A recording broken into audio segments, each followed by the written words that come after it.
ప్రార్థన చేయుచున్నాను తండ్రి, ఆమేన్. అందరం కూర్చుందాం.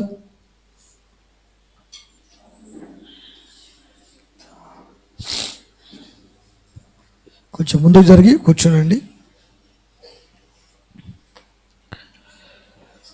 పునరుద్ధాన ఆరాధన ప్రభు సన్నిధానంలో కూడి ఉన్న మీ అందరికీ యేసుక్రీస్తు ప్రభు వారి పేరట మీకు మీ కుటుంబాలకు శుభములు కలుగునుగాక. అమ్మ ముందుకు జరగండి తల్లి, ముందుకు రండి. అమ్మో, దేవునికి స్తోత్రం కలుగునుగాక.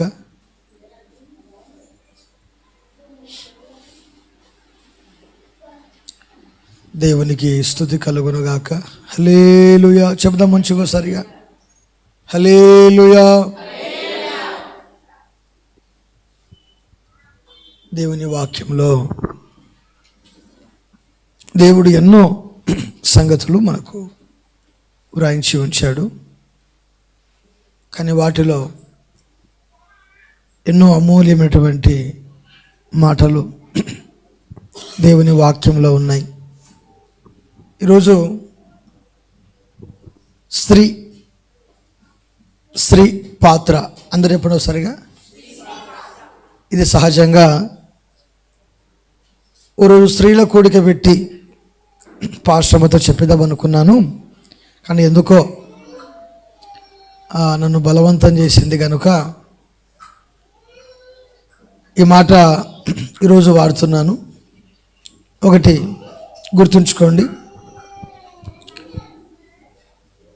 స్త్రీ రెండు భాగాలుగా ఉన్నారు. క్లారిటీ లేదు చూడు కెమెరా. ఒక భాగము మీరు కూర్చున్న స్త్రీ, గుర్తుంచుకోండి. రెండవ భాగము వధువు సంఘము అనబడిన స్త్రీ. మీకు అర్థమవుతుందా? మొదటి భాగము సంఘములో కూర్చున్న మనము, మీరున్నారు కదా ఇప్పుడు స్త్రీలు, మొదటి భాగము. రెండోది దేవుని సంఘము, లేక ప్రపంచములో ఎన్ని డినామినేషన్లు ఉన్నాయో, ఎన్ని సంఘాలు ఉన్నాయో అన్ని సంఘాలని కూడా స్త్రీతో పోల్చబడ్డది బైబిల్లో. మరి స్త్రీతో పోల్చబడినప్పుడు మరి పురుషులు ఎవరండి? పురుషులు ఎవరుండరు. సంఘము స్త్రీ ఒకరే. పురుషుల్లో యేసుక్రీస్తు ప్రభువారే పురుషుడు. గుర్తుంచుకోండి.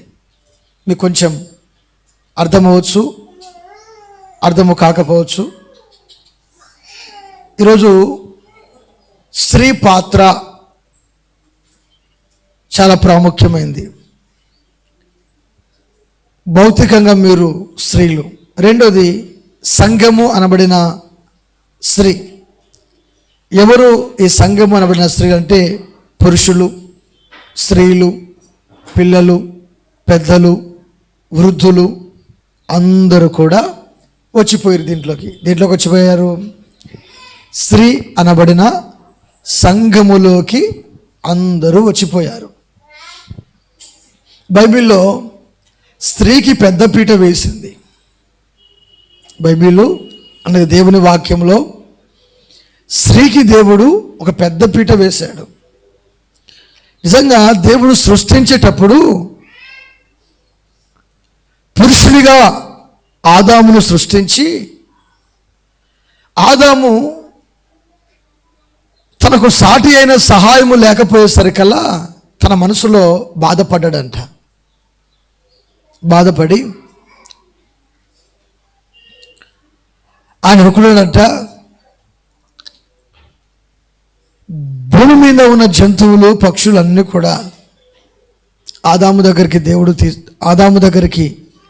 దేవుడు వాటిని తీసుకొని వస్తే ఆదాము పేర్లు పెట్టాడంట. నువ్వు సింహానివి, నువ్వు కుక్కవి, నువ్వు పిల్లివి, నువ్వు చిరుతపులివి, నువ్వు ఏనుగువి. ఎవరు పేర్లు పెట్టారు తెలుసా మీకు ఈ విషయము? ఆదాము పేర్లు పెట్టింది జంతువులకి. చదవండి ఒకసారిగా బైబిల్ గ్రంథంలో ఆదాము 2వ అధ్యాయంలో వాటికి 19 నుంచి చదువుకుంటూ కొంచెం ముందుకు వద్దామా సరిగా. మరియు అమ్మా 19 దేవుడైన యెహోవా ప్రతి భూజంతువును ప్రతి ఆకాశ పక్షుని నేల నుండి నిర్మించి, చూసారా అక్కడ అంటున్నాడు, ప్రతి భూజంతువుని ప్రతి ఆకాశ పక్షిని ఎక్కడి నుంచి నిర్మించాడంట అమ్మా వినాలి. నేల నుండి నిర్మించి ఆదాము వాటికి ఏ ఏ పేర్లు పెట్టునో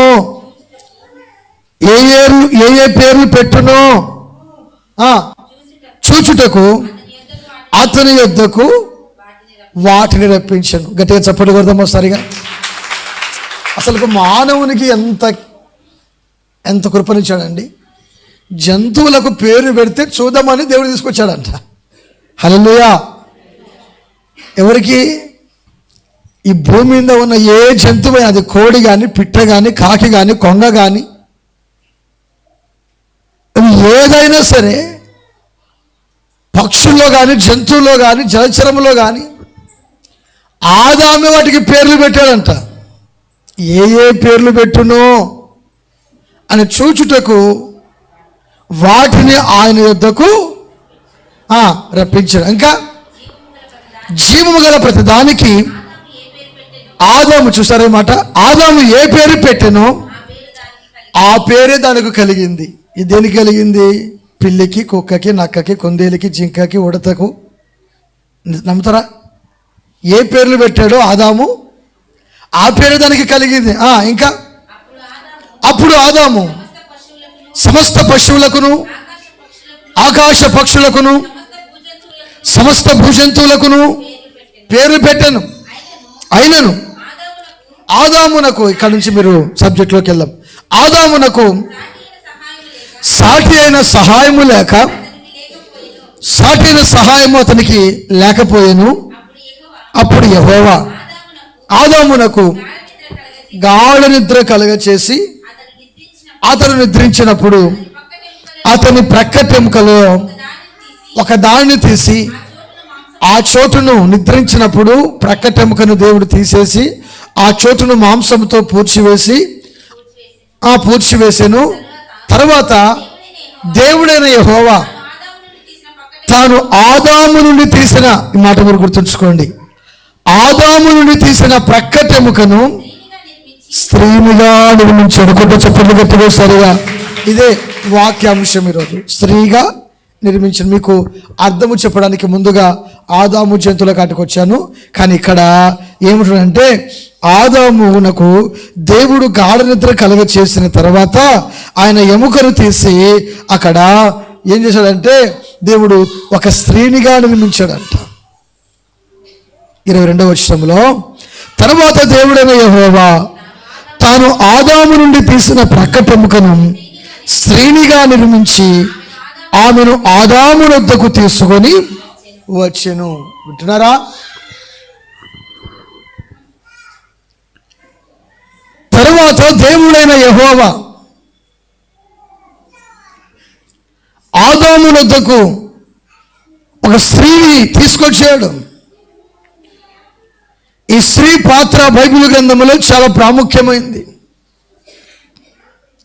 మొదటిగా మీకు చెప్పినటువంటి పాత్ర ఒకటి, భౌతికంగా స్త్రీలుగా మీరు కూడి ఉన్నారు ఒక భాగము. ప్రపంచంలో ఉన్న క్రైస్తవ సంఘములన్నీ కూడగా పెళ్లి కుమార్తె సంఘము, లేక వధువు సంఘము, లేక సార్వత్రిక సంఘము అంటే ప్రభు యొక్క 2వ రాకడలో ఈ రోజుల్లో ఎవరి డినామినేషన్లు, ఎవరి సంఘాలు, ఎవరి యొక్క పరిస్థితులు, పద్ధతులు, పరిచర్యలు, విధి విధానాలు వేరువేరుగా ఉన్నా, ఎవరెవరైతే ఏ సంఘములో ఆత్మీయంగా కట్టబడుతూ ఉంటారో, విశ్వాసంతో కట్టబడుతుంటారో, అది స్త్రీలు కావచ్చు, పురుషులు కావచ్చు, పిల్లలు కావచ్చు, పెద్దలు కావచ్చు, ఏ సంఘములో వారు బ్యాప్టిస్ట్కి వెళ్ళని, మెథడిస్ట్కి వెళ్ళని, సెవెంత్ డేకి వెళ్ళని, లూథరన్కి వెళ్ళని, సిఎస్ఐకి వెళ్ళని, పెంతెకోస్తుకు వెళ్ళని, హోరేబు టెంపుల్కి వెళ్ళని, ఎక్కడికైనా వెళ్ళని, ఎవరెవరైతే ఆత్మీయంగా వారి వారి జీవితాన్ని వారు కట్టుకుంటారో, కట్టుకున్న ప్రతి ఒక్కరిని బట్టి ప్రతి ఒక్కరూ ఒక రోజున సంఘముగా ఏర్పడతారు. కొట్టు చప్పట్లు గట్టిగా. ఎప్పుడు అంటే అది యేసుక్రీస్తు ప్రభువారు రెండవ రాకడ సమయంలో సంఘములో ఉన్న విశ్వాసులు, ఈ సంఘము, ఇంకో సంఘము, పలానా సంఘము, ఓసనవాళ్ళ సంఘము, సంసన సంఘము, లేకపోతే బైబిల్ మిషన్ సంఘము, ఎన్ని సంఘములు ఉన్నాయో అన్ని సంఘములో వారందరూ కూడా ఎత్తబడతారు. కొంతమంది అంటారు మా సంఘమే పరలోకానికి పోతుందండి. ఏ సంఘం పరలోకానికి పోదు. ప్రభు చెప్పే మాట ఏమిటంటే, సంఘం అంటే అందరూ, ఒకరు కాదు. ఆ సంఘము ఎవరిది? యేసుక్రీస్తు ప్రభు వారిది. హల్లెలూయా. ఎవరిది చెప్పాలి? ఎవరిది? యేసుక్రీస్తు ప్రభు వారిది సంఘము. అది ఎవరి సంఘం అయినా, ఎవరి డినామినేషన్ అయినా, ఎవరి ఎంతటి వారైనా కానీ, ఆయనకు ఎన్ని వందల వేల 10 మంది చిన్న గుడిసెలో ఉన్న వ్యక్తి అయినా సరే, అది యేసుక్రీస్తు ప్రభు వారికి సంబంధించినది. హల్లెలూయా. మీకు అర్థమవుతుందా? సంఘం ఎవరికి సంబంధించింది? ఒక వ్యక్తికి సంబంధించింది కాదు, ఒక డినామినేషన్కి సంబంధించింది కాదు. సంఘము యేసుక్రీస్తు ప్రభు వారికి సంబంధించినది. దీనిని ఎక్లీషియా అని పిలిచారు. దీనిని సార్వత్రిక సంఘం అని పిలిచారు. దీనిని వధువు సంఘము అని పిలిచారు.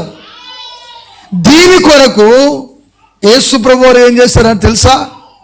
ఆ కలువరి శిలువలో తన ప్రాణమును దారబోసి, అది మచ్చలైనను, ముడత అయినను, మరి డాగు అలాంటిది ఏది కూడా లేకుండా పరిశుద్ధమైనదిగా, నిష్కలంకమైనదిగా చేశాడని ఎఫెసీలకు రాసిన పత్రిక 5వ అధ్యాయంలో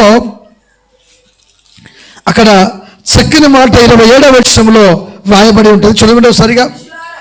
పురుషులారా ప్రేమించుడి. చూడండి ఇక్కడ, అటువలే క్రీస్తు కూడా సంఘమును ప్రేమించి అది కలంకమైనను, ముడత అయినను, అటు మరి ఏదైనా లేక పరిశుద్ధమైనది గాను, నిర్దోషమైనది గాను, మహిమగల సంఘము గాను ఆయన తన ఎదుట దాన్ని నిలబెట్టుకునే వాళ్ళని వాక్యముతో ఉదక స్నానము చేత దానిని పవిత్రపరిచి పరిశుద్ధపరచుటకై, చూసారా, సంఘము కొరకు తన్ను తాను అప్పగించుకొని గట్టిగా చప్పట్లు కొడదాము సరిగా. ఇదంతా మీకు ఎందుకు చెప్తుంటే, స్త్రీ అనగా సంఘము మొదటిగా ఏంటిదంటది చెప్పాలి. ఏంటిదంట? మొదటిగా ఏంటిది? సంఘము. ఈ సంఘము కొరకు యేసు ఏం చేశాడు? చెప్పాలి. ఈ సంఘం కొరకు యేసు ఏం చేశాడు? తన ప్రాణాన్ని, ఎవరి ప్రాణాన్ని? యేసుక్రీస్తు ప్రభువారు తన ప్రాణాన్ని దారబోసాడు సంఘము కొరకు. కొంచెం నాన్న,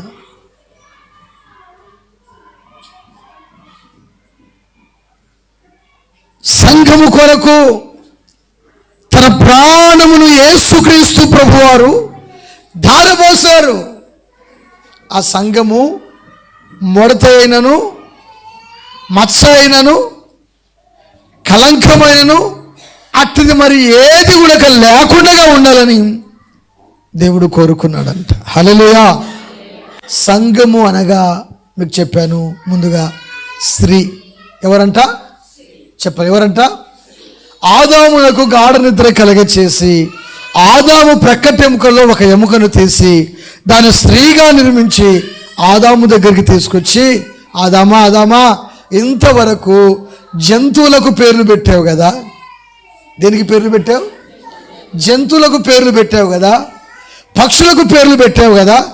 మంచిది, నువ్వు పేర్లు పెట్టావు, బాగుంది. అసలు నేను ఒక స్త్రీ నిర్మించాను, ఆ స్త్రీకి నువ్వు ఏం పేరు పెడతావో చెప్పు అన్నాడు.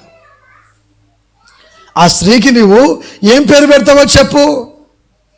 అదేంటి పాస్టర్ గారు పెళ్ళిళ్ళు చెప్పే వాక్యము ఇక్కడ చెప్తున్నారు?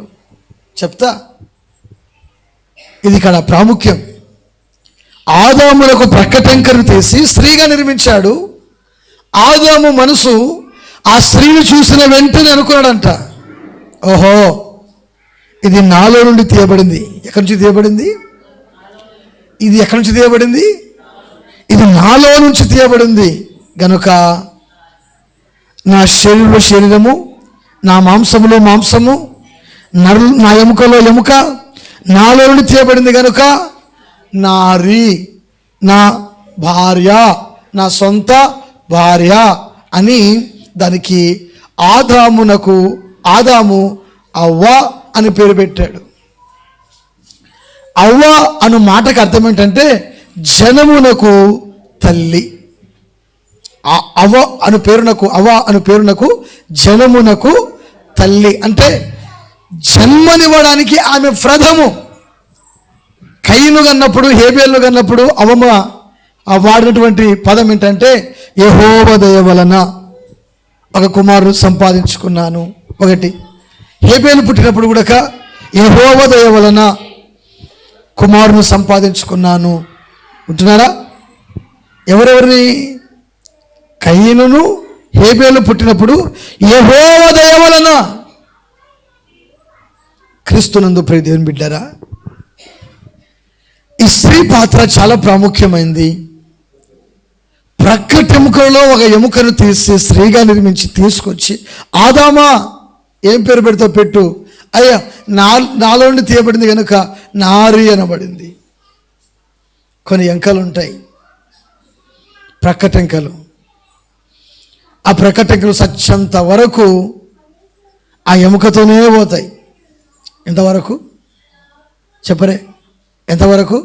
సత్యంత వరకు ఆ ఎముకతోనే పోతాయి.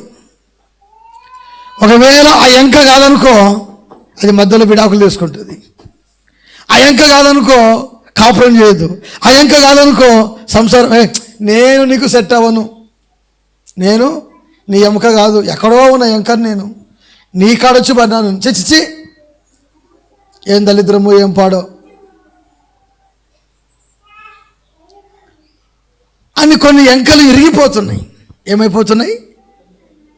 ఎంక అంటుకొని ఉంటే మేలా. ఇప్పుడు దేవుడు ఎంకను తీశాడు, అదే ఎముకను తీసుకురాలేదా పక్కకు? దేవుడు ఏం చెప్పాడంటే మీరిద్దరు ఏక శరీరమై ఉంటారు. మీరిద్దరు ఏమై ఉంటారు?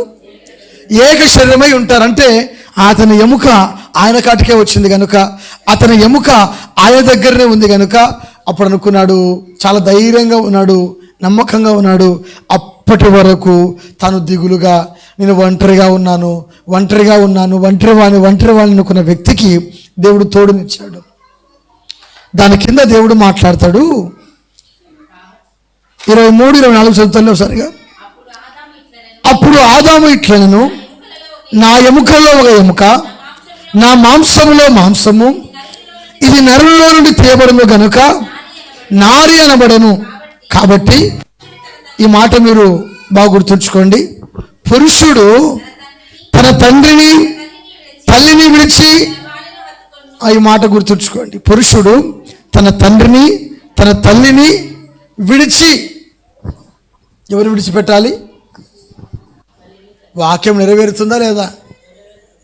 ఏమ్మా, ఇప్పుడు పుట్టినప్పటి నుంచి వానికి 20 ఏళ్ళు వచ్చేంత వరకు నీ పక్కనే అనుకుంటాడు, నీ తొడల మీదనే అనుకుంటాడు, నీ కానే ఉంటాడు, నువ్వు కలిపిన గోరుముద్దలు తింటాడు. తినడా? అవునా కదా? వాడు ఎదురు చూస్తూ ఉంటాడు, మా అమ్మ రాలా అని. యాటి పోయినావమ్మా, నాకు అన్నం ఎదురమ్మా, ఆకలితో అల్లాడుతున్నాను, వేసుకుని తినొచ్చు రా, నేను పొదుపు కట్టనిక పోయినాను రా, బయటికి పోయినాను రా, పని బుడుకొచ్చుకునిక పోయినాను రా అని తల్లి మాట్లాడుతున్నా, నువ్వు రామ్మా, నాకు తినబుద్ధి కాదమ్మా, దిగడబోదమ్మా, ఎక్కదమ్మా, పెరగదమ్మా, తగ్గదమ్మా అన్నీ మాట్లాడతాడు. అమ్మగారు వచ్చిన తర్వాత దూరము కా, మీ అమ్మ నుండి దూరము కానీ ఆమె చెప్పదు. ఒకటి గుర్తుంచుకోండి. తర్వాత నువ్వు నాకే దగ్గరగా ఉండాలి అని ఆమె చెప్పదు.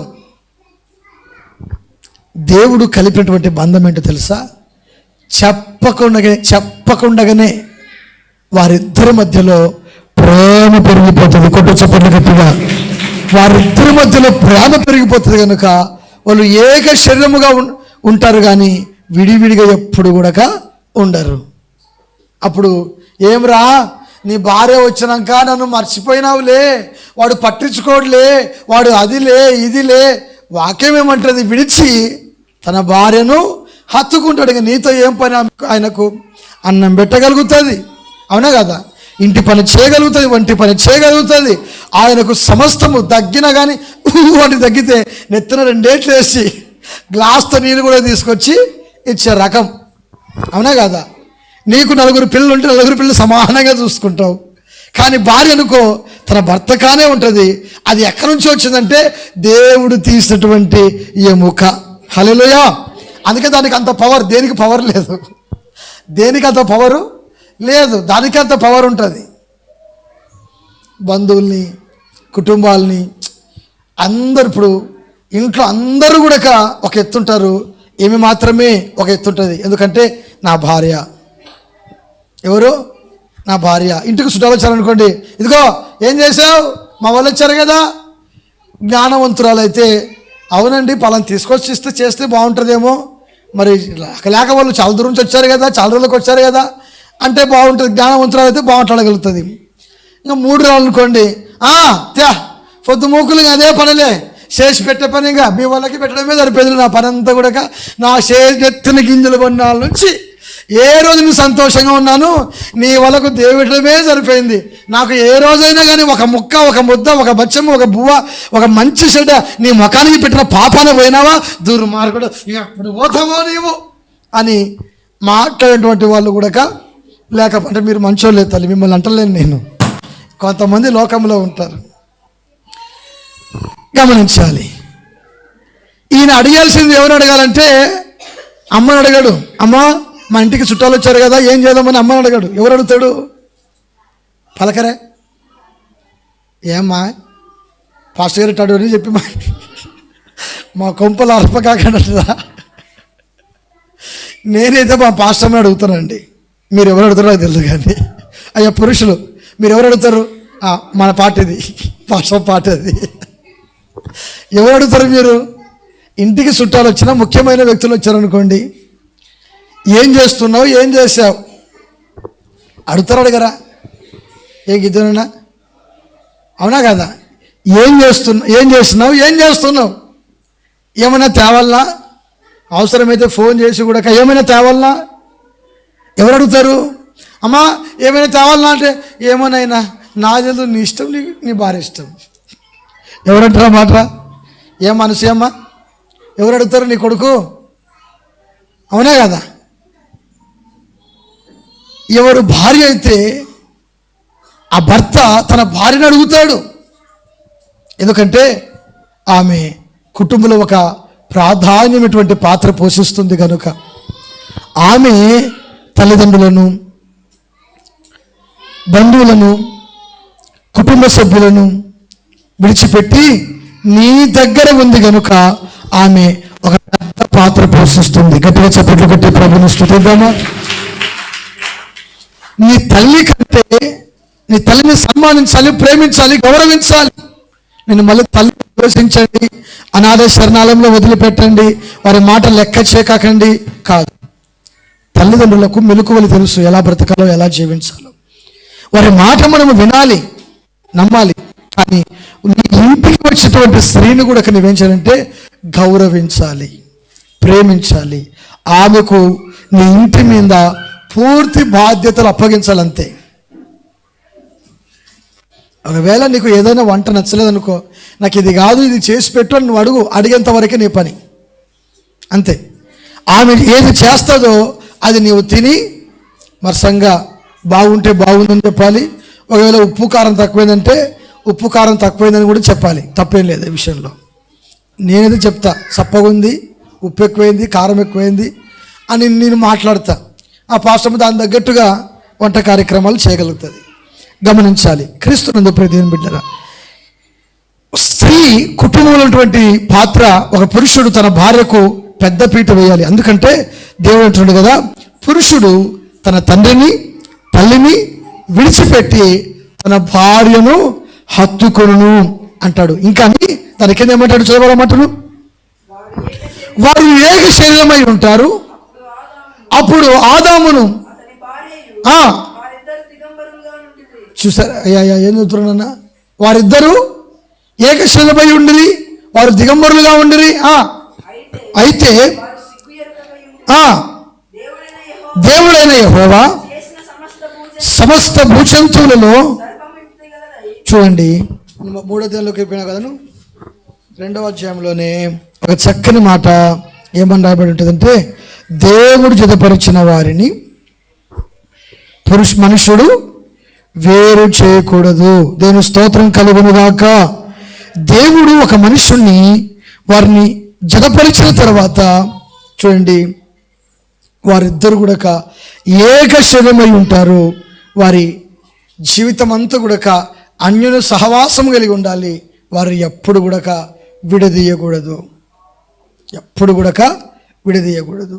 గుర్తుంచుకోండి. రెండోదిగా చెప్పే మాట ఏమిటంటే, స్త్రీ పాత్ర చాలా ప్రాముఖ్యమైనది. అందరూ ఎప్పుడందరూ సరిగా అయ్యా, పురుషులు కూడా సంఘం అనబడిన మనము కూడా ఒక స్త్రీతో పోల్చబడ్డాం. దేంతో పోల్చబడ్డాము? స్త్రీతో పోల్చబడ్డాం. గనుక అక్కడ స్త్రీ పాత్ర చాలా ప్రాముఖ్యమైనది. అందుకని బైబిల్ గ్రంథంలో సొలొమోను మాట్లాడతాడు. ఒక మాట చూద్దాము సరిగా.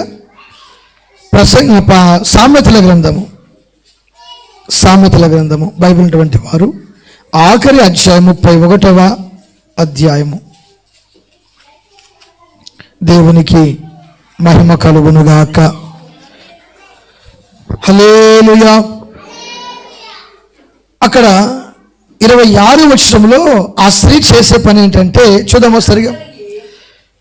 జ్ఞానము కలిగి తన నోరు తెరచును, కృపగల ఉపదేశము ఆమె బోధించును. చూడండి, ఇక్కడ ఒక స్త్రీ, అది పురుషులు కావచ్చు, వినాలి.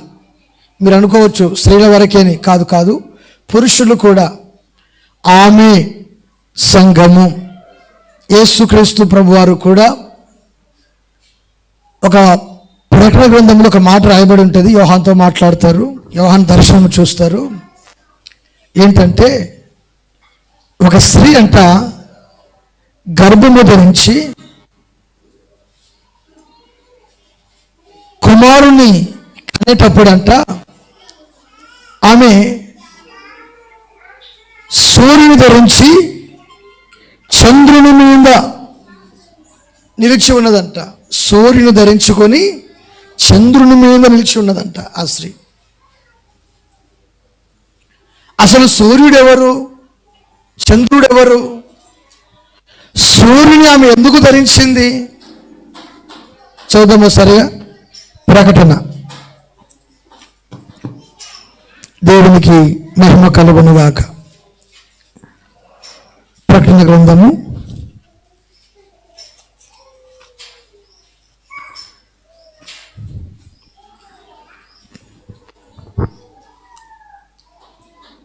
12వ అధ్యాయము 1వ వచనం నుండి. అప్పుడు పరలోకము నుండి ఒక గొప్ప సూచన కనబడెను. అదేదనగా సూర్యుని ధరించుకున్న ఒక స్త్రీ, ఆమె పాదముల క్రింద చంద్రుడును, శిరస్సు మీద 12 నక్షత్రముల కిరీటమును ఉండెను. ఇక్కడ ఆగుదామండి. ఇక్కడ చక్కని మాట రాబోయేటువంటి మాట ఏమిటంటే, దేవుని వాక్యంలో సూర్యుని ధరించుకొని ఒక స్త్రీ, ఆమె పాదముల క్రింద చంద్రుడును, శిరస్సు మీద 12 నక్షత్రములను, చూడండి 12 నక్షత్రముల కిరీటములు ఉండెను. ఇక్కడ ఈ మాటల గురించి కొంచెం మీకు వివరణిస్తా, ఆలోచించండి, వినాలి. సూర్యుని ఆమె ఎందుకు ధరించింది? ఆ సూర్యుడు ఎవరు? కారణం ఏమిటి? ఆ సూర్యుని ధరించాల్సినటువంటి పరిస్థితి ఏంటి? ఆమె చంద్రుని మీద నిలబడడం ఏమిటి? కానలేనటువంటి ఇంకా దాని కింద కొన్ని అంశాలు రాయబడాయి. ఆమె ప్రసవించిన వెంటనే ఒక సర్పము వచ్చి ఆ బిడ్డను మింగడానికి చూస్తుంది, కానీ ఆ బిడ్డ ఆరోహణమై వెళ్ళిపోతాడు.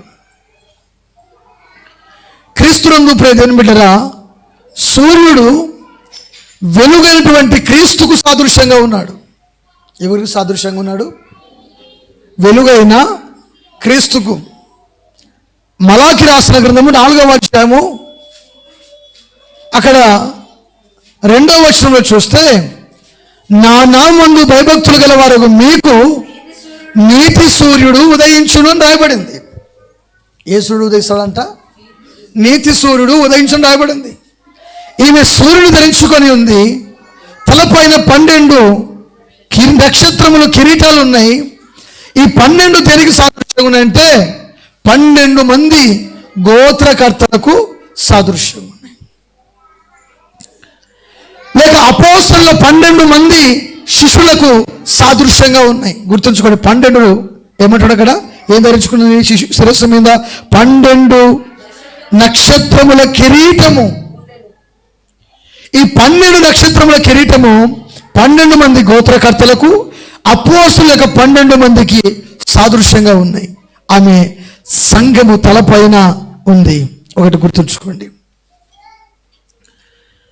మూడోదిగా చంద్రుని మీద నిలబడింది ఆమె.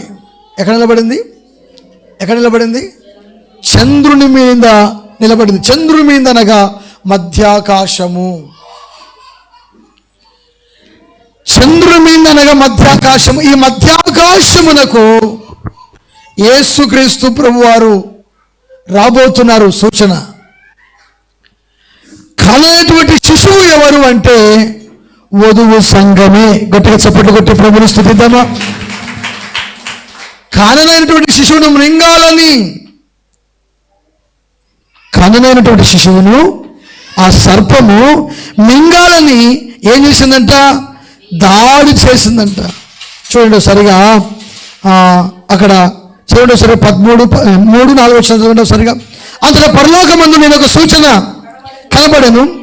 ఇదిగో ఎర్రని మహాఘట సర్పము, దానికి 7 తలలను 10 కొమ్ములను ఉండెను.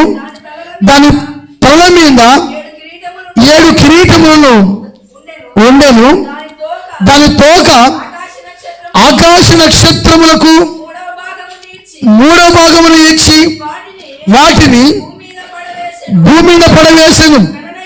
చూడండి 4వ వచనంలో, కనైనటువంటి ఆ స్త్రీ కనగానే ఆమె శిశువును మృంగవలనని ఆ ఘట సర్పము స్త్రీ ఎదుట నిలిచి ఉండెను. సమస్త జనములలోనూ ఇనుపదండముతో ఏలనై ఉన్న ఒక మగ శిశువును ఆమె కనగా, ఆమె శిశువు దేవుని యొద్దకును, ఆమె శిశువు దేవుని యొద్దకును ఆయన సింహాసనం యొద్దకును కొనుపోబడెను. ఇక్కడ ఆగుదామండి. ఇక్కడ ఇనుపదండముతో ఏలనై ఉన్న ఒక మగ శిశువును ఆమె కనగా, ఆమె శిశువు దేవుని యొద్దకు, పాము మింగాలని చూసిందంట, దేవుని యొద్దకు ఆ పిల్లవాడు వెళ్ళిపోయాడంట. ఒకటి గుర్తుంచుకోండి. రెండోది ఆమె కనగానే ఆమె అరణ్యములోనికి వెళ్ళిపోయిందంట. గమనించాలి ప్రభు బిడ్డరా. ఇక్కడ ఆమె ప్రసవించింది. ప్రసవించిన తర్వాత ఇనుపదండముతో ఏలైనటువంటి తన కుమారుడు దేవుని యొద్దకు చేర్చబడ్డాడు. ఇనుపదండముతో ఏలైనటువంటి కుమారుడు ఎవరు అంటే ప్రభు బిడ్డరా, జయించి గెలిచినటువంటి వారే దేవుని కుమారులు. కుటుంబ చప్పట్లు గట్టిగా సరిగా దేవునికి స్తోత్రములు కలుగునుగాక. దేవుని కుమారులు, దేవుని కుమార్తెలు దేవుని యొద్దకు చేర్చబడాలి. బైబిల్ గ్రంథంలో యాకోబు ఉన్నాడు. దేవునితోనూ మనుషులతోనూ నీవు పోరాడి గెలిచిపోవు గనుక ఇక మీదట నీ పేరు యాకోబు కాదు, ఇశ్రాయేలే. ఎవరితో గెలిచాడు యాకోబు? దేవునితోనూ మనుషులతోనూ. సమస్త జనులను ఇనుపదండముతో ఏలేది ఎవరు అంటే ప్రభు బిడ్డరా, దేవుని కుమారులే. దేవుని స్తోత్రములు కలుగునుగాక. హల్లెలూయా. దేవుని కుమారులే, దేవుని కుమార్తెలే. ఇది వధువు సంఘము. అందుకని ఈ శిశువు చేసేటువంటి, ఈ స్త్రీ చేసేటువంటి పని ఏంటంటే జ్ఞానము కలిగి తన నోరు తెరుస్తుందంట. గట్టిగా చప్పట్లు కొట్టి ప్రభువుని స్తుతిద్దామండి. జ్ఞానము కలిగి తన నోరు తెరవాలి. అది పురుషులే కావచ్చు, అది స్త్రీలే కావచ్చు. సంఘము అనబడిన ఒక స్త్రీ జ్ఞానము కలిగి నోరు తెరవాలి. కొంతమందికి జ్ఞానం ఉండదు. ఎవరితో మాట్లాడాలో, ఎలా మాట్లాడాలో, ఏమి మాట్లాడాలో తెలియదు. అందుకని ఆ స్త్రీని బైబిల్ గ్రంథంలో 3 రాళ్ళు అని పిలిచారు. ఏమని పిలిచారు? 3 రాళ్ళు, మూర్ఖురాలు అని పిలిచారు. ఈ 3 రాళ్ళు, మూర్ఖురాలు అని పిలిచేటువంటి పిలుపు, జ్ఞానము లేని స్త్రీ తన ఇంటిని ఊడబెరుకుతుంది. జ్ఞానము గల స్త్రీ తన ఇంటిని కట్టగలుగుతుంది. పురుషులు అనుకోవచ్చు, స్త్రీలకు సంబంధించిందిలే, మాకు సంబంధించింది కాదులే అని. అది పొరపాటు. జ్ఞానము గల స్త్రీ, ముందు చెప్పే మీకు, స్త్రీ అనగా సంఘములో ఉన్న పురుషులందరూ, సంఘములో ఉన్న స్త్రీలందరూ ఒక స్త్రీ సాదృశ్య రూపంలో ఉన్నారు. జ్ఞానము కలిగి నోరు తెరవాలి. అరే కొంచెం అరిపేద్దండి అభయ, అరిపేద్దండి పిల్లల్ని. జ్ఞానము కలిగి నోరు తెరవాలి. మాట్లాడేటువంటి విధానాల్లో జాగ్రత్తగా ఉండాలి. దేవుని వాక్యం అంటుంది, నీ నోటి నువ్వు కాచుకొనకపోతే చాలా ప్రమాదం. నోటిలో క్యాన్సర్ గడ్డలు, నోటిలో క్యాన్సర్ పుండ్లు, నోటిలో భయంకరమైనటువంటి రోగాలు, శాపము నోటి నిండగానే వస్తుంది. యేసు ప్రభు వారు సెలవిచ్చేటువంటి మాట ఏమిటంటే, ఒక మనుష్యుడు ఏదైతే విత్తుతాడో అదే పంటను కోస్తాడంట.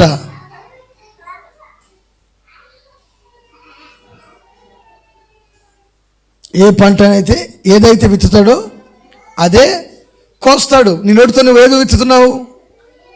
సజ్జనుడు తన బన్నిధిలో నుండి సద్విషయాలు విత్తుతాడు. దుర్జనుడు తన హృదయములో నుండి దుర్విషయాలు విత్తుతాడు. అంటే ఏది విత్తుతావో అదే కోస్తాం. నీ జీవితంలో నువ్వు ఏమి చేస్తున్నావో, నీ కుటుంబంలో నువ్వేం చేస్తున్నావో, నీ బ్రతుకులో నువ్వేం చేస్తున్నావో అదే పంట కోస్తావు నీవు. జాగ్రత్త. అందుకని నోటిని కాపాడుకోవాలి. దేన్ని కాపాడుకోవాలి?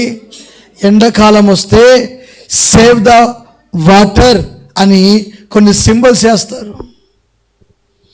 నీటిని వృధా చేయకండి, నీటిని సేవ్ చేసుకోండి.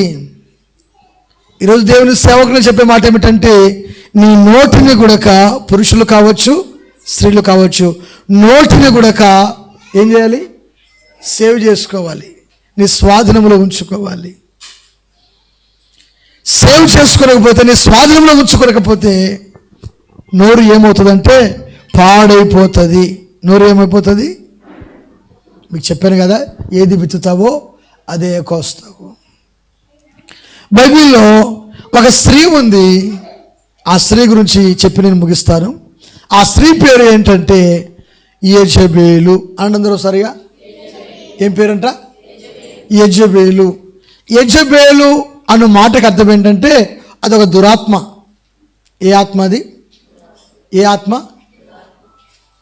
ఎలిజబెత్ వేరు, గుర్తుంచుకోండి. ఎలిజబెత్ అంటే ఎవరు? యోహాను గారి తల్లి ఎలిజబెత్ అమ్మ. యెజబేలు వేరు. పాత నిబంధన గ్రంథంలో యెజబేలు అహాబు రాజునకు భార్యగా ఉన్నటువంటి ఒక అన్యురాలు, ఒక విగ్రహారాధికురాలు యెజబేలు. కొత్త నిబంధనలో దేవుని సంఘమును పాడు చేసినటువంటి ఒక దురాత్మ. ఏ ఆత్మ ఇది? యెజెబెలు యొక్క ఆత్మ నడిపింపగలిగే సంఘము ప్రవర్తిస్తున్నారు. ఈరోజు సేవకులు ప్రవర్తిస్తున్నారు, విశ్వాసులు ప్రవర్తిస్తున్నారు. యెజెబెలు యొక్క ఆత్మ సంఘములో. యెజెబెలు ఆత్మ ఉందనుకోండి, పెత్తనము, రాజకీయము, గొడవలు, సమస్యలు ఎన్నో. యెజెబెలు యొక్క ఆత్మ సంఘములో ఉంటే, యెజెబెలు యొక్క ఆత్మ కాదు నీ సంఘములో ఉండాల్సింది. సంఘములో ఉండాల్సింది పరిశుద్ధాత్మ ఉండాలి. కొట్టు చెప్పండి గట్టిగా, హల్లెలూయా. సంఘములో పరిశుద్ధాత్మ ఎప్పుడైతే ఉంటుందో ఆ సంఘము అభివృద్ధి చెందుతుంది, ఆశీర్వదించబడుతుంది.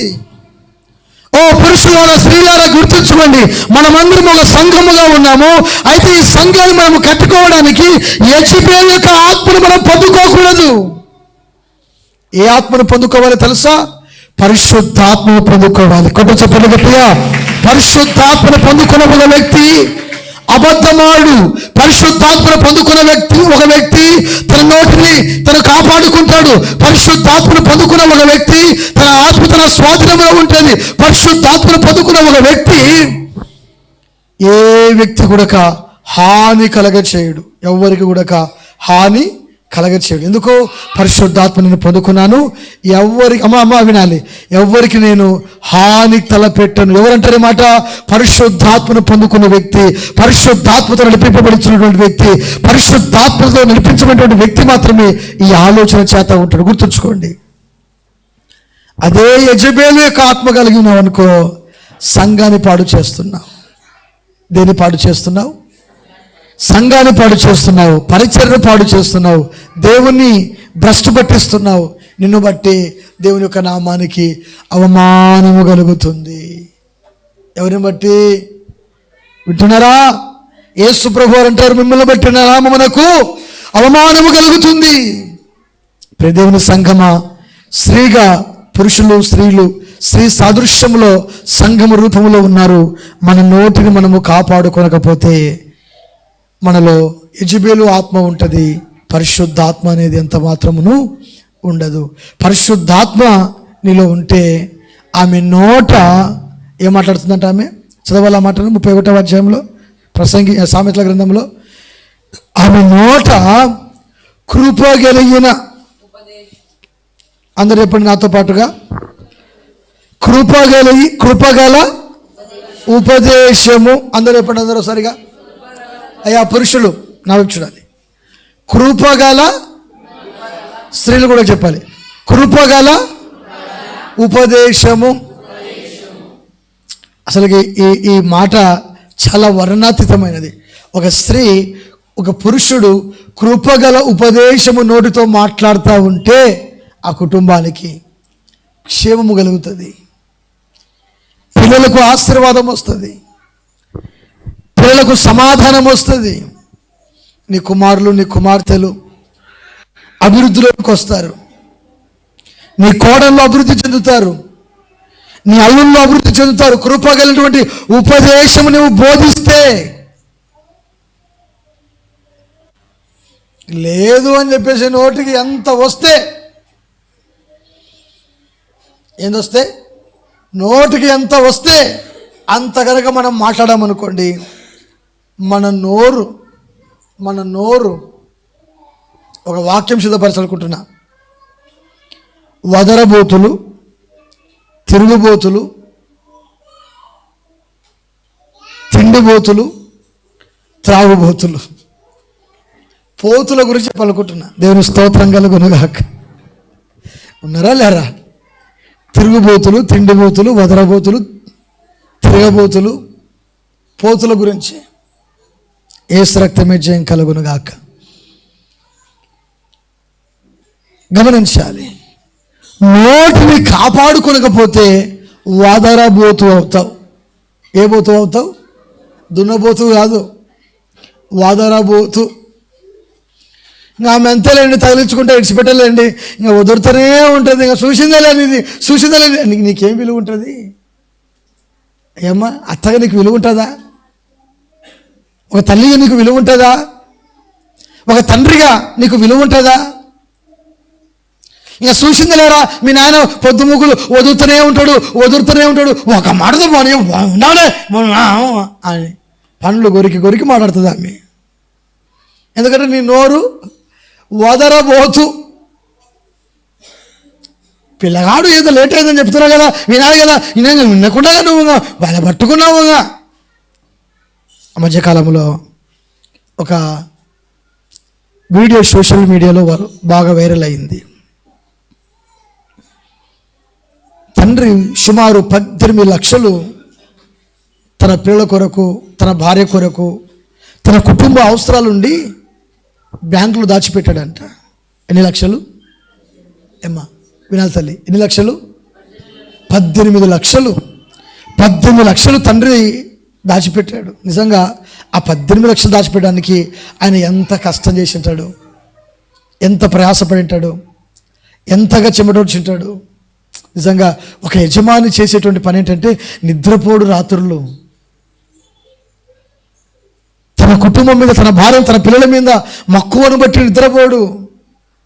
ఆలోచన, నా పిల్లలకు నేను ఏం సంపాదించాలి, నా భార్యకు నేను ఏం సంపాదించాలి, నా కుటుంబంలో ఉన్న పిల్లలకు నేను ఏమి ఇవ్వాలి ఆలోచన. అమ్మో రేపు పొద్దున మనకు ఆపద అక్కర వస్తే ఎవరిస్తారో ఎవరెవరో.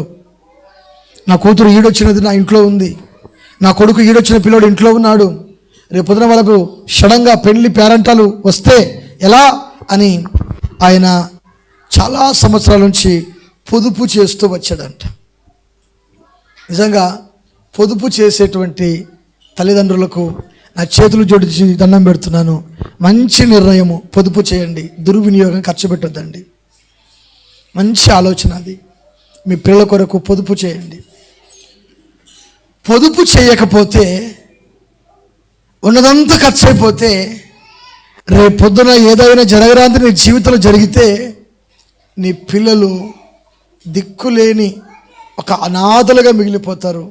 ఏ సహాయం అంటూ లేని నిర్జీవులుగా వారు మిగిలిపోతారు. అంత కాకపోయినా కొంతైనా వారి కొరకు సడన్గా హాస్పిటల్ మెడికల్ ఖర్చు వచ్చింది, సడన్గా ప్రాణాపాయం వచ్చింది, సడన్గా ఆపరేషన్ వచ్చింది. వీటికి కొంతైనా కానీ సేవ్ ద మనీ. మీ కుటుంబం కొరకు సేవ్ చేసుకోండి. దేవుని సేవకుడిగా, ఒక తండ్రిగా చెప్తున్నా మీకు.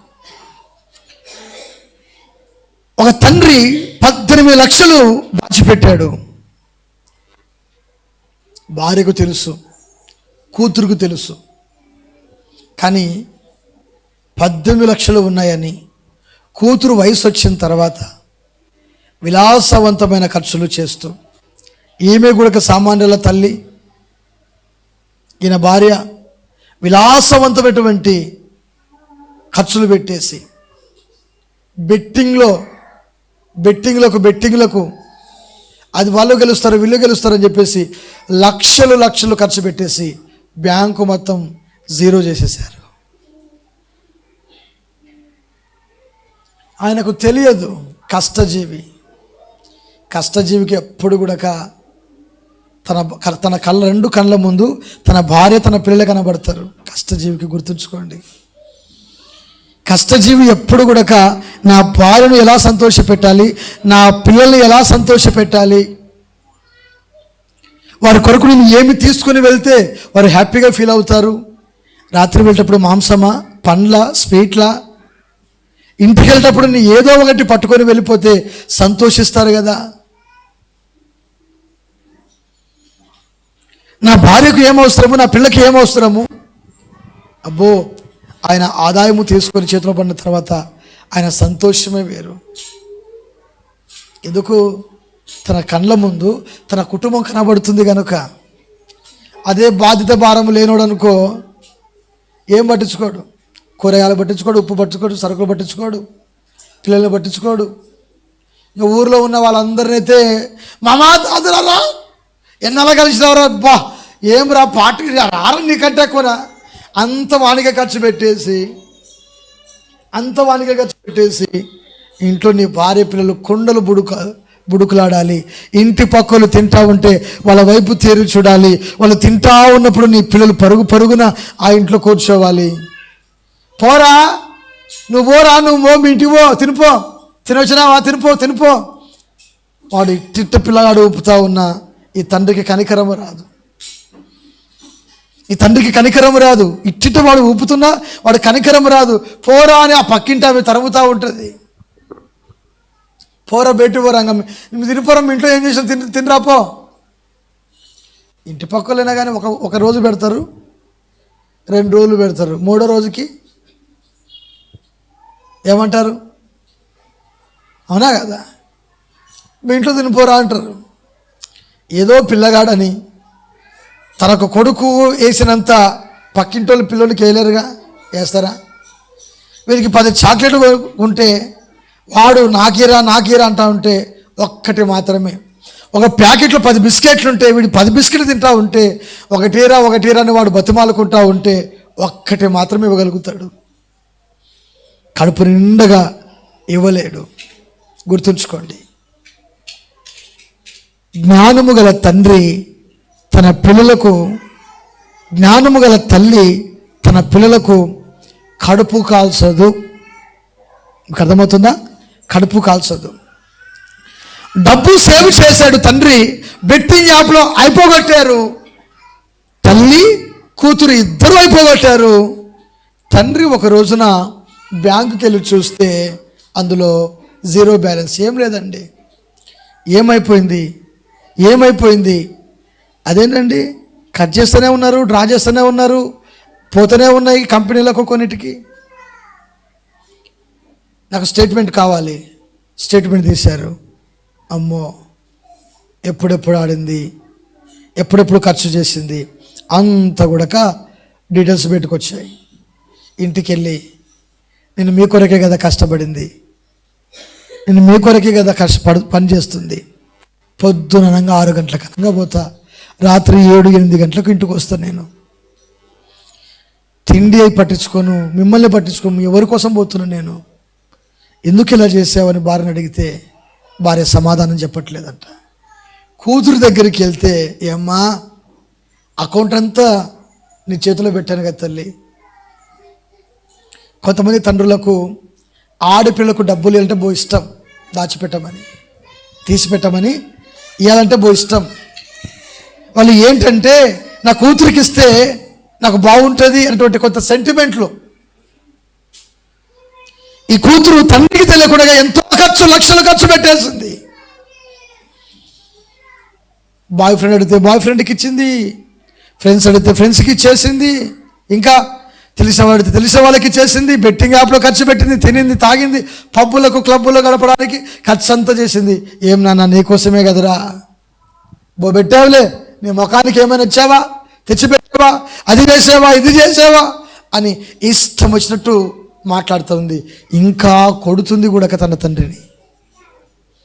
ఆయన ఏమీ మాట్లాడకుండా ఒక నిర్జీవమైనటువంటి ఒక వ్యక్తిగా అలాగే సోఫాలో కూర్చున్నాడు. భార్య తిడుతుంది, కూతురు తిడుతుంది. ఈ తండ్రి మనసును చంపుకొని అలాగే తన మనసులో కృంగిపోతా నలిగిపోతా ఉన్నాడు. క్రీస్తునందు ప్రియ దేవుని బిడ్డలారా, తండ్రి మనసును కూడా అర్థము చేసుకోలేని బిడ్డలం, తండ్రి మనస్సు కూడా అర్థము చేసుకోలేని కుమారులు కుమార్తెలు ఈ రోజుల్లో సమాజంలో ఉన్నారు. అయ్యో నా తండ్రి ఎంత కష్టపడుతున్నాడు, నా తల్లి ఎంత కష్టపడుతుంది, 10 రూపాయలు సంపాదించడానికి ఎన్ని పడబాట్లో. ఒకరోజు కూలికి పోతే 300-400 రూపాయలు, దాని కొరకు ఎంత పని, ఎంత సమయము, ఎంత ఖర్చో. ఆ ఖర్చు అంతా కూడా నువ్వు చేసేస్తున్నావే. దేవుని బిడ్డ, జ్ఞానము కలిగి నువ్వు ఆలోచన చేయాలి. నీ పిల్లల కొరకు నువ్వు సంపాదిస్తున్నావు, కానీ తల్లి లేక పిల్లలు మీ తండ్రి యొక్క సంపద వ్యర్థముగా తినండి, కడుపు నిండుగా తినండి, మంచిగా ఫుడ్ తినండి, మంచి బట్టలు కట్టుకునండి, తప్పు కాదు. తండ్రి సంపాదనలో పిల్లకు సర్వ హక్కులు, అది వస్త్రాల మీద కావచ్చు, తిండి మీద కావచ్చు, వారికి ఆహ్లాదకరమైనటువంటి కొన్ని సంతోషమైనటువంటి వాతావరణాలే కావచ్చు. అంటే సినిమాలు, మత్తు పానీయాలు, జూదాల గురించి చెప్పట్లేదండి.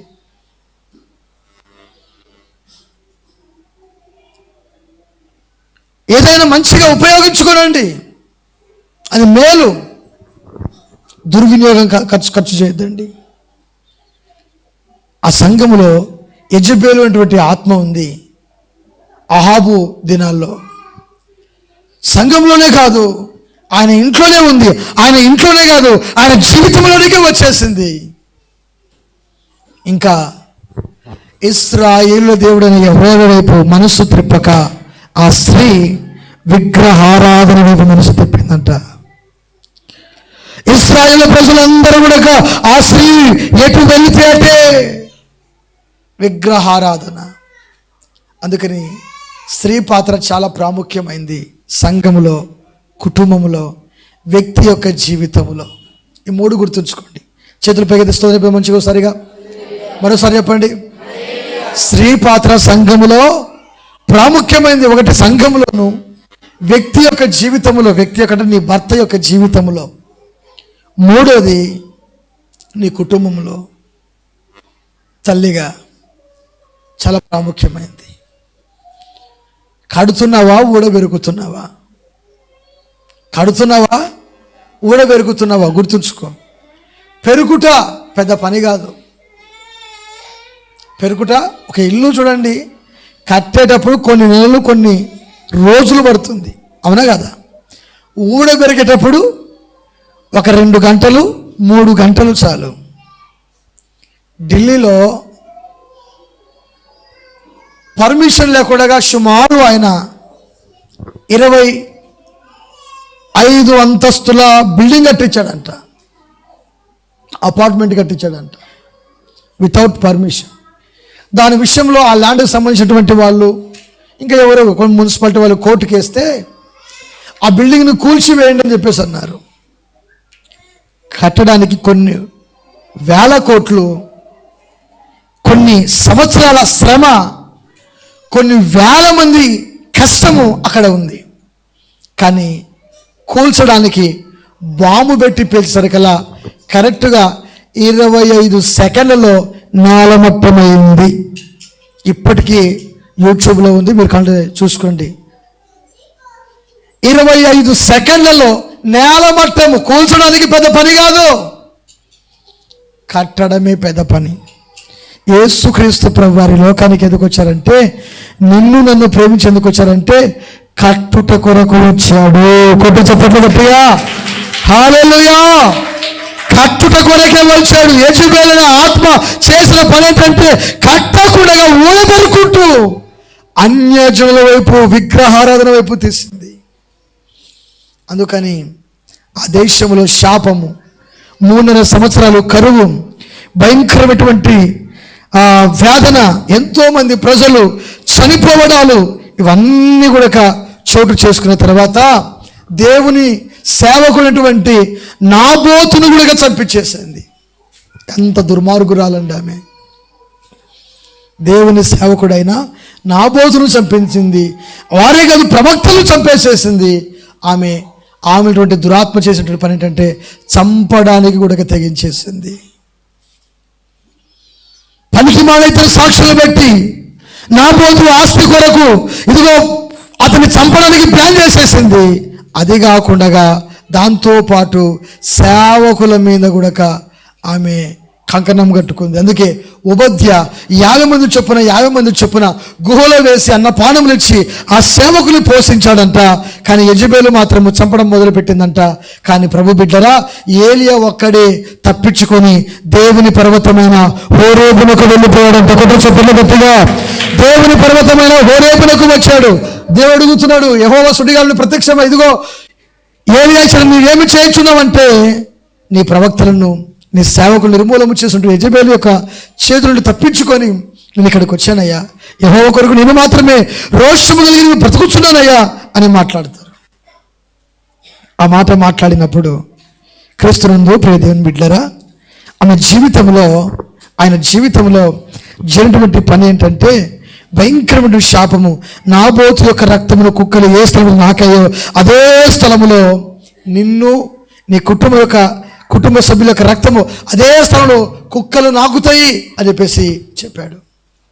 నిజంగా ఈ మాట చెప్పేసరికల్లా ఆయనకు భయం పుట్టిందంట. ఏం పుట్టిందంట?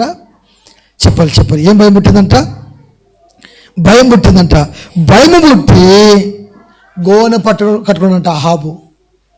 ఆయన జీవితంలోనికి, రాజ్యంలోనికి యెజబేలు వచ్చేసింది. యెజబేలు అనగా దయ్యపు యొక్క ఆత్మ. ఎవరి ఆత్మ? దయ్యపు యొక్క ఆత్మ. ఈ ఆత్మ వచ్చిన తర్వాత ఆయన గోనె పట్ట కట్టుకున్నాడంట, ఉపవాసం ఉన్నాడంట. చూద్దాం ముందుగా యెజబేలు యొక్క ఆత్మ ఎలా ఉందో రాజుల మొదటి గ్రంథము 21వ అధ్యాయము 25, 26, 27 వరకు చదువుకుంటూ పోదామా? తన భార్య అయిన అందరూ తీసుకురండి. రాజుల మొదటి గ్రంథము 21వ అధ్యాయం 25, 26. 21వ అధ్యాయము రాజుల మొదటి గ్రంథము. తన భార్య అయిన యెజబేలు ప్రేరేపణ చేత, చూసారా ఎవరి దృష్టికి? అమ్మా అయ్యా వినాలి పురుషులారా, స్త్రీ అనబడినటువంటి ఈమె చేసిన పని ఏంటంటే చూడండి, అక్కడ అంటున్నాడు చక్కని మాట. తన భార్య అయిన యెజబేలు ప్రేరేపణ చేత యెహోవా దృష్టికి కీడు చేయ తన్ను తాను అమ్ముకొనిన అహాబు వంటి వాడు ఎవడు లేడు. ఇశ్రాయేలుల ఎదుట నిలవకుండా యెహోవా వెళ్ళగొట్టిన అమోరీల, చూడండి, యెహోవా వెళ్ళగొట్టిన అమోరీల ఆచారములను రీతిగా విగ్రహములు అహాబు రాజు పెట్టుకొని అతడు బహు ఏయముగా ప్రవర్తించెను. అహాబు ఆ మాట విని తన వస్త్రములు చెప్పుకొని గోనెపట్ట కట్టుకొని ఉపవాసం ఉండి గోనెపట్ల మీద పరుండి వ్యాకుల పడుచుండగా యెహోవా వాక్కు తిష్బీయుడైన ఏలీయాకు ప్రత్యక్షమై ఇలాగు సెలవిచ్చెను, మాట్లాడుచు, అహాబు నాకు భయపడి వినయముగా ప్రవర్తించుట చూచితివా? నాకు భయపడి అతడు వినయముగా ప్రవర్తించుట చేత, చూడండి, కీడు రాకుండా తప్పిస్తా అంటున్నాడు. ఆయన కుమారుల యొక్క సంతానం యొక్క కాలంలో దాన్ని మరలా నేను రప్పిస్తా అంటున్నాడు. ఇక్కడ తన భార్య అయినటువంటి యెజబేలు యొక్క ప్రేరేపణకు తనను తాను అమ్ముకున్నటువంటి అహాబు వంటి వాడు లేడు అన్నాడు. గమనించాలి ప్రియ దేవుని సంగమా, నీ ఆత్మీయ జీవితంలో ఒక స్త్రీగా, అది పురుషులే కావచ్చు స్త్రీలే కావచ్చు, ఆత్మీయ జీవితంలో నిన్ను నీవు అమ్ముకొనకూడదు. ఏం చేయకూడదు? ముందుగా చెప్ప ఏం చేయకూడదు? అమ్ముకొనకూడదు. అమ్ముకొనక నీవేం చేయాలో తెలుసా? దాటిని కాపాడుకోవాలి. అమ్ముకొనక నువ్వేం చేయాలో తెలుసా? వాటిని సంపాదించుకోవాలి, జ్ఞానమును సంపాదించుకోవాలి. అమోరీయులను, దేవుడు వెళ్ళగొట్టినటువంటి అమోరీయులను విగ్రహారాధన చేయడానికి నీకెన్ని గుండెలు వచ్చాయి? ఇదంతా ఎవరి మాటను బట్టి జరిగింది? నీ భార్య మాట విని. నాకు తెలిసిన ఒకడున్నాడు,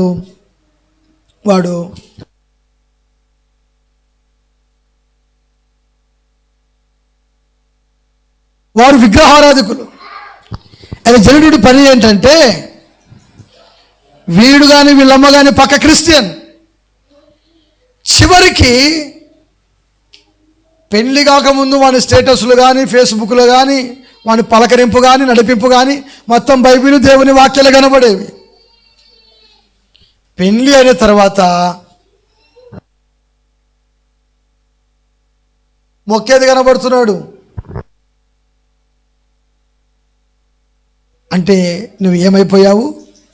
అమ్ముకున్నావు. నిన్ను నీవు అమ్ముకున్నావు గనక నీ జీవితము కుక్కలు చింపిన ఇస్తరాకు వలె. జాగ్రత్త. కుక్కలు చింపిన ఈరోజు నాకు కండ బలం ఉంది, మాట బలం ఉంది, నాకు అన్ని బలాలు ఉన్నాయి అనుకోవచ్చు. కానీ రేపొద్దున మన జీవితం అంతా కూడా కుక్కలు చింపిన ఇస్తరాకు వలె అయ్యేటువంటి దుస్థితి రాబోతుంది. ఒకటి మనుషులు చూడకూడదు అనుకోవచ్చు, దేవుడు మాత్రం మన స్థితిగతులన్నీ కూడా ఆయన కన్నులారా చూస్తున్నాడు. గట్టిగా చప్పట కొట్టి ప్రభునిస్తున్నావా? ఆయన కన్నులారా చూస్తున్నాడు. అందుకని పురుషులారా, స్త్రీలారా, దేవుని సేవకులు మీకు చెప్పేటువంటి మాట ఏమిటంటే, జ్ఞానము కలిగి నోరు తెరచుదునుగాక, మన నోట కృపగల మాట ఉండునుగాక. హల్లెలూయా. కాబట్టి అలాంటి కృప, ధన్యత సంఘము అనబడిన పురుషులు స్త్రీలలో ఈ కార్యము ఉండునుగాక. ఆమేన్. దేవుడు తన పరిశుద్ధ వాక్యము దీవించునుగాక. ఆమేన్. మంచిది. అందరము లేచి నిలబడి